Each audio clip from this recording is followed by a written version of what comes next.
What's up guys, welcome back to the channel. I've been scrolling through the comment sections of some of my previous videos to see what type of content you guys want, and my two most requested videos are to rank all of Kanye's albums, which I already did, and to give my top 10 rappers of all time. So today I'm going to be doing that with just two small changes. First, I'm going to be ranking hip-hop acts and not rappers, which I know probably sounds super pretentious, but a hip-hop act is literally just a solo artist, a duo, or a group. It just makes a lot more sense to me to rank duos or groups together because they're trying to make good music together and not compete against each other. And instead of doing a top 10, I'm going to be doing a top 15. This was just because I could not narrow down my top 10. I was leaving out way too many good artists. But yeah, before we get into the top 15, I just want to let you guys know that this is 100% based on my opinion and just my preference. Music is 100% subjective and up for interpretation, so I'm sure no one's going to agree with everything I say in this video. But if you disagree with anything, make sure to let me know in the comments. But with that being said, let's get into it. Here are the top 15 hip-hop acts of all time, in my opinion. Now, at number 15, I'm already breaking my own rules. I have two artists tied for number 15, so I guess this is technically a top 16, but just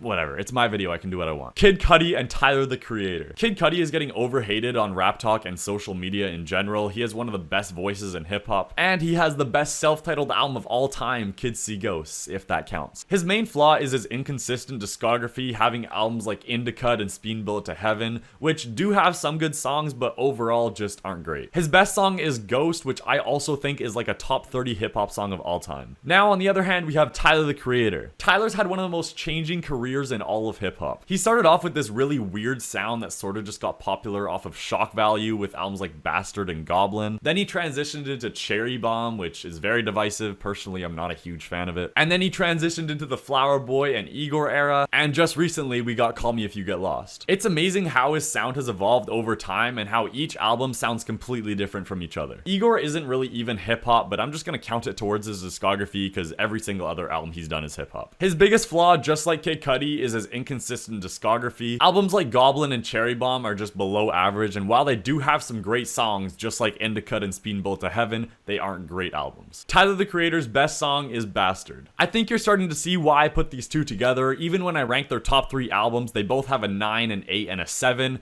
and their biggest flaw is their inconsistent discography. I tried my best to make a case for one artist being better than the other and then just include one as an honorable mention, but I literally couldn't. Let me know who you guys think is better in the comments. But next, at number 14, I got Chief Keef. If you've been watching my TikToks for a while, you might have seen one of my really old videos ranking my top 10 trap artists of all time where I put him number 8. But I really disagree with that video now. I now have him top 3 trap over Young Thug. Pretty much everyone has heard at least one Chief Keef song, as Finally Rich is a very popular album. And although Finally Rich is a great project, there's so much other good stuff in his discography that just goes unnoticed by mainstream fans. Albums like Thoughtbreaker, Almighty So, Bang Part 2, and so many more just show how Chief Keef has broken the boundaries of trap music time and time again. I'd say his main flaw is his bad mixing, especially on his early projects, but to be honest, it's not that big of a deal. Here is how I would rank his top 3 albums, and I think his best song is Bestie. Blew My High comes really close though. Next up, at number 13, I got Mac Miller. Mac is one of the most versatile rappers of all time. You could even make a case for him being the most versatile hip-hop artist ever, covering pretty much every subgenre of hip-hop and more. He even has a full jazz EP off streaming services that no one talks about. This is what I love about Mac Miller's music. Each album has its own theme and feeling, and Mac does such a good job at building around that central theme to create an enjoyable project. Faces makes you feel like you're floating, The Divine Feminine makes you want to fall in love, Kids makes you feel like a kid, and Swimming just makes you rethink your life. I'd say Mac has one of the most consistent discographies on this whole list with a 9 and 4 8s. This is how I'd rank his top 3 projects, and his best song is Perfect Circle Godspeed. Coming in next, I got A$AP Rocky at number 12. Rocky is a tiny bit less consistent than Mac, but his highs are better, so I put him slightly over him, but I could honestly see it going either way. I've always liked Rocky, but the more I listen to his music, the more it just grows on me. The only major flaw Rocky has is that with each project, he's strayed further and further away from the cloud rap style, which in turn has just made his albums get progressively worse and worse. That's not to say that his recent work is bad. He still has 3 8s and a 7. I just hope that with this upcoming project, All Smiles, we can see more of that Live Love A$AP cloud rap style. Anyways, his best song is Houston Old Head, and this is how I would rank his top 3 projects. Also, this is sort of off topic, but here are 2 really good unreleased A$AP Rocky songs. Check them out if you want. You can probably find them on YouTube. But yeah, that's it. Next, at number 11, almost making the top 10, 9, we got Jay-Z. Jay-Z is one of the few old school rappers that can still make good new music, with 444 being on par with albums like Reasonable Doubt and The Blueprint. Jay-Z's flow is very unique as he raps sort of behind the beat, and although I wasn't huge on it at first, it definitely did grow on me. Jay-Z's most prominent flaw is his inconsistent discography with albums like Kingdom Come, but his peaks do make up for them. This is how I'd rank his top 3 projects, with Reasonable Doubt being a top 5 90s rap project, and his best song is Never Change. Love that sample on there. Alright, now heading into the top 10, starting us off, we got the best hip-hop duo of all time, Outkast. Andre 3000 is one of the best rappers of all time, with impressive lyricism, incredible flows, and amazing vocals. Big Boy is great too, and they both just complement each other so well. Outkast's main weakness is their small discography. If they didn't split up after Stankonia, they could have been a lot higher on this list. These are their top 3 projects, with Aquemini being a top 10 hip-hop album of all time, and their best song is The Art of Storytelling Part 1. Part 2 is great too, it's just if I had to choose one, I'd go with Part 1. Now I know some people are going to be really mad that this next person is above Outkast, but at number 9, I got Future. Now I'm sure most people can admit that Future has great production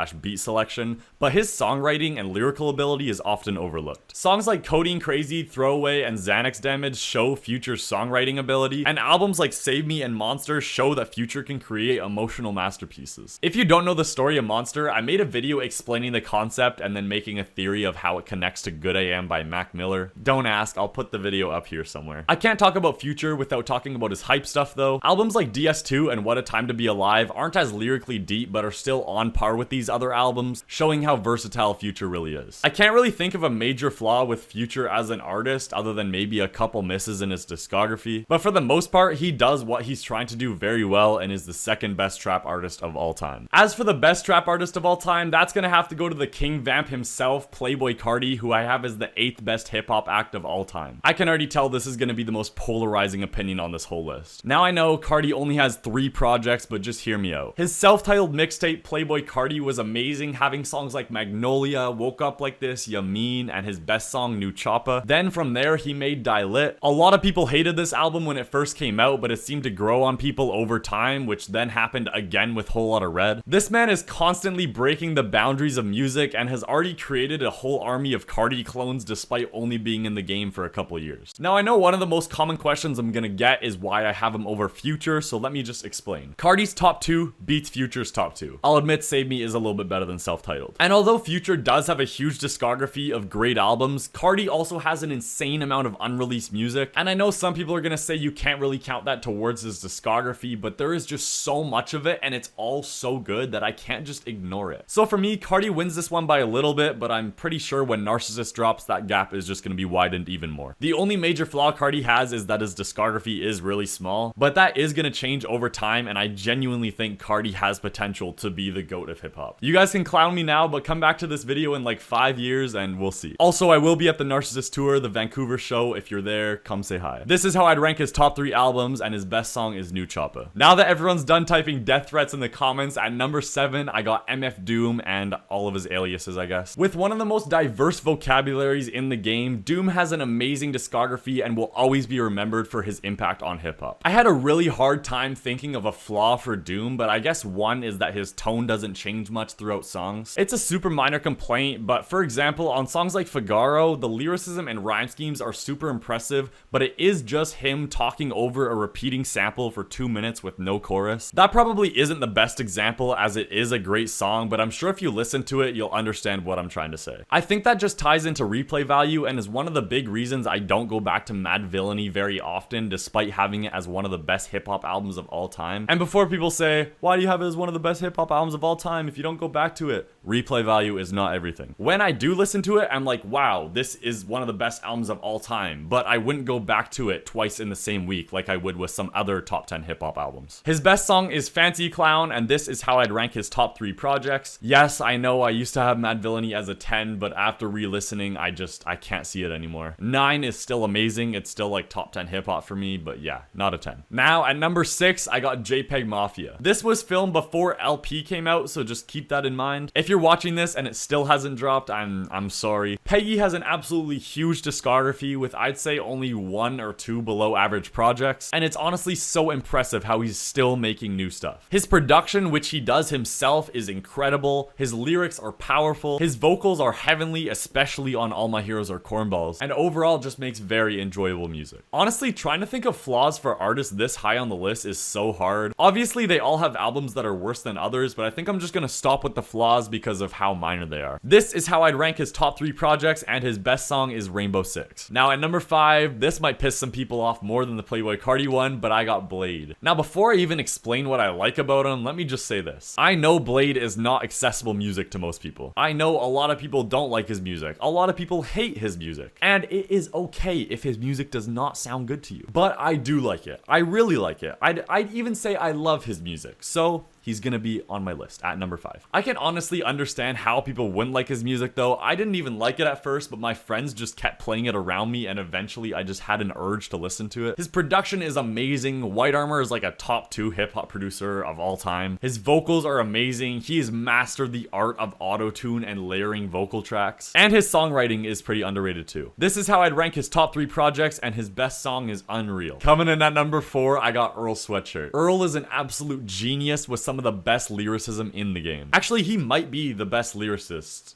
like of all time. I don't want to make that claim though. I'm just gonna say he's one of the best. Earl has some amazing production, especially on some rap songs, and he's even produced for a bunch of other artists like Mach-Hommy, Mac Miller, Lucky, and more. The main reason Earl is this high on the list is because of some rap songs. This is the definition of a perfect album. Every sample loop, every bar, every syllable just fits exactly where it sounds like it's supposed to fit, and listening with surround sound headphones is just, it's an experience. I think I use that term a lot, but like I don't know how else to explain it. Here is how I would rank his top 3, and his best song is Chum. Alright, now the third hip hop act of all time is gonna have to go to Kendrick Lamar. Kendrick is the only rapper with 2 top 5 hip hop albums, both of which just amaze me every time I listen to them. To Pimp a Butterfly is the greatest album of all time, with amazing jazz rap production, insane storytelling, and a powerful message and concept. Good Kid Mad City isn't as good as To Pimp a Butterfly, but it does have better storytelling, and listening to this album front to back is just great. As for the rest of his discography, Damn is a little bit overrated, but still good. It's like a low 8. Untitled Unmastered is a great collection of throwaways from To Pimp a Butterfly, and Section 80 is